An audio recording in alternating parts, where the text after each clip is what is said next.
At 6, a terrifying story of survival in the aftermath of a grocery store standoff. Dozens of people huddled inside the Shop and Save in St. Anne after a man threatened to kill himself in the parking lot.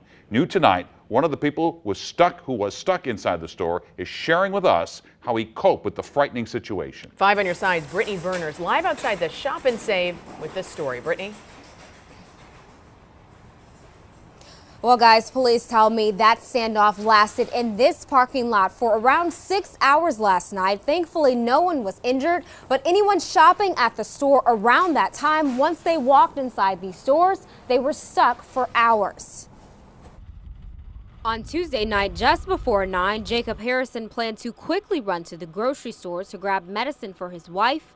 So I ran up to Shop and Save, which what I thought was going to be in and out sort of situation. But it wasn't. Instead, Harrison, along with more than 30 people, were stuck inside that grocery store for hours due to a suicidal man barricading himself in his car outside the store. It was at that point we realized we were probably going to be there for a little while. So police say the man responsible for prompting the standoff was an Army veteran who served 2 tours in Iraq, and they believe he was experiencing some mental health issues. That's when officers called some of the man's friends to help persuade him to surrender. I think we were all pretty confident that we were safe.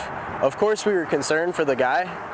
We didn't know what was going on, and we wanted the best for him. We obviously didn't want anybody to die in this parking lot. After about 6 hours of negotiating, police finally started releasing people one by one back to their cars, and shortly after, the suicidal gunman surrendered. Harrison, like many others, were thankful to finally be released. It was a pretty crazy situation. It certainly was a relief to get home to my family. Now, police tell me that man is in the hospital right now getting the help that he needs, and they aren't sure if he's going to face any charges at this time. They're just working hard to make sure he doesn't get another firearm into his hands. Live in St. Anne, Brittany Verner, 5 on your side.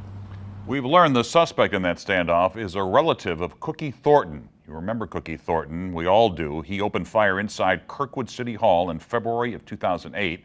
It's been nearly 10 years since the attack that killed 5 people, and the Kirkwood community is getting ready to remember the victims. It's believed, if you recall, that Thornton was angry over what he called the unfair treatment of people in the Meacham Park area of Kirkwood.